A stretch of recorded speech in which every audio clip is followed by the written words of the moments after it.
If you buy $1 million house today, in 30 years, it could be worth 3, maybe $4 million. Sounds incredible, right? But what if I told you that same $1 million sitting in a plain S&P 500 index fund could be worth $17 million in that exact same 30-year time frame? Same amount of money, same amount of time, a $13 million difference. So why does almost everyone still treat buying a house as the undisputed ultimate smart financial move? Let us break down the actual math. Let's keep the math clean over a 30-year scenario. On one side, you take $1 million and you buy a house. On the other side, you take $1 million, put it into a low-cost diversified stock portfolio and leave it completely alone. Most financial conversations fail because they look at the best parts of one side and ignore the hidden costs. We're going to count everything: taxes, maintenance, mortgage interest, dividends, rent, and inflation. Let us start with the house. Real estate feels safe. It is tangible. You can physically touch the walls. Historically, United States home prices appreciate around 4% annually. If we run $1 million home at a 4% annual appreciation, compounding over 30 years, it grows to roughly $3.24 million. That's a return of over 3 times your initial money. On the surface, that looks wonderful, but a house is not a stock. It doesn't just sit quietly in a brokerage account compounding for free. A house constantly demands your money every single year. First, you have property taxes. Across the United States, that averages out to about 1.1% of the home value annually. That's $11,000 in year one alone. And as the house goes up in value, your tax bill goes up with it. Next is maintenance and repairs. Financial planners budget about 1.5% a year, that's $15,000 annually, for replacing roofs and fixing broken HVAC units. Then add homeowners insurance, which averages around $2,500 a year. And don't forget the closing costs when you finally sell, eating up 6 to 8% of the final price.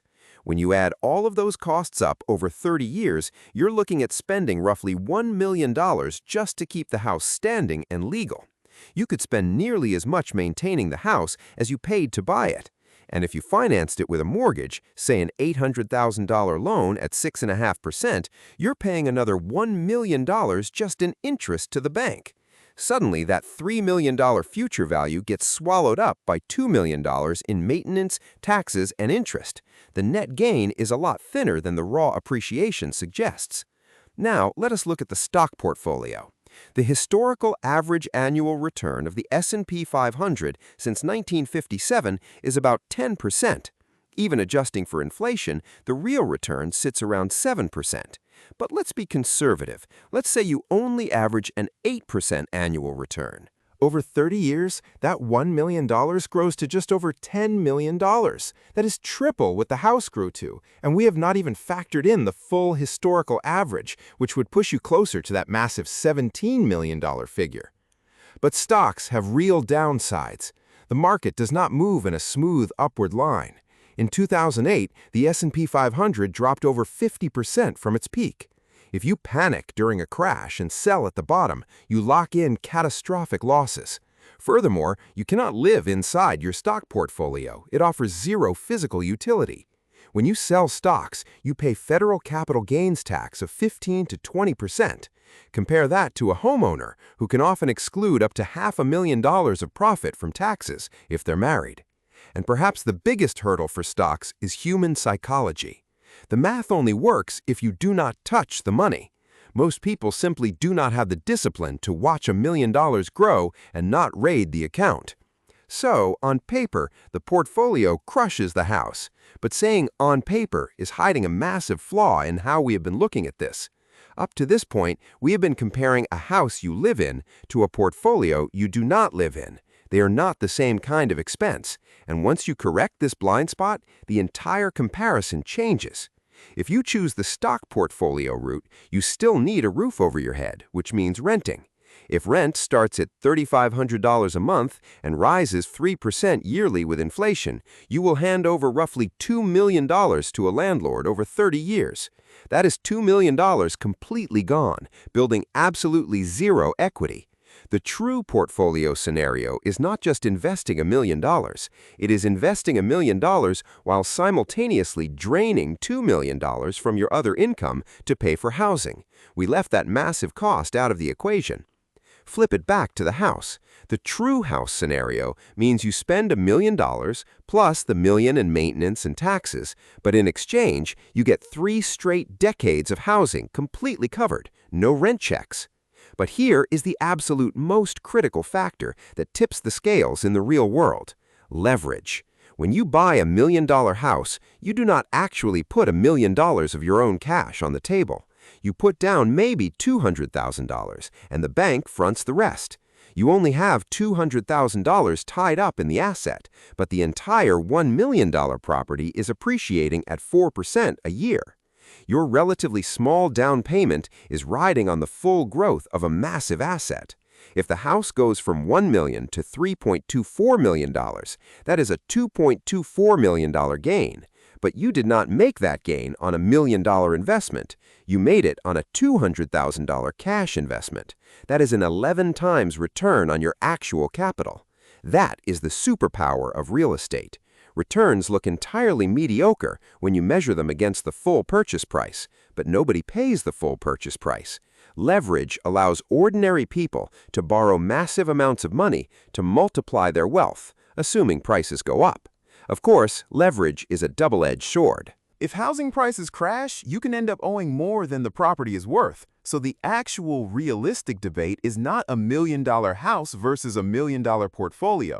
The real debate is taking a $200,000 down payment and a mortgage versus investing your cash outright while paying rent every month.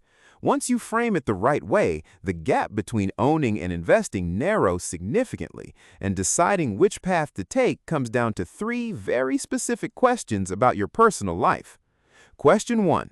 How long are you going to stay in one place? If you're planning to move in under 5 years, buying a house almost never makes financial sense. The transaction costs alone, that 6 to 8% you lose to agents and closing fees when you sell, will completely wipe out any equity you built. If you need flexibility, you rent and invest. Question 2. What is the price-to-rent ratio in your city? You find this by taking the purchase price of a home and dividing it by the annual cost of renting a similar place. If that number is below 15, buying usually makes more sense because rent is expensive relative to the cost of owning. If the number is above 20, which is common right now in major coastal cities, renting and investing the difference is almost always the mathematically superior choice. You are paying a massive premium just for the privilege of holding a deed. You have to run this specific calculation for your exact neighborhood before you make a decision.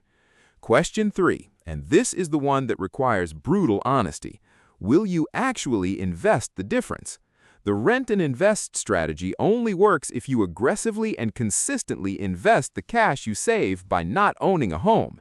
If renting saves you $1,000 a month compared to a mortgage, you have to put that $1,000 into the market every single month for 30 years. People lie to themselves about this constantly. They rent to save money, and then they spend that saved money on dinners and vacations. If you do not have the ironclad discipline to automate your investments and never touch them, the forced savings mechanism of a 30-year mortgage will absolutely save you from yourself. A house forces you to build wealth every time you make a monthly payment. You also have to weigh the non-financial realities. Owning a home ties you to a single geographic spot. It means giving up your weekends to fix broken pipes and deal with contractors. Renting gives you ultimate freedom. If you get a great job offer across the country, you pack up and leave when the lease is up. But renting also means you are at the mercy of a landlord who can raise your rent or sell the property out from under you. A home offers stability, roots in a community, and a space you can completely personalize. For most people looking to build serious long-term wealth without taking extreme risks, the best move is not picking one extreme or the other. It's a hybrid approach. Buy a home that is comfortably below your maximum budget. Do not let the bank tell you what you can afford.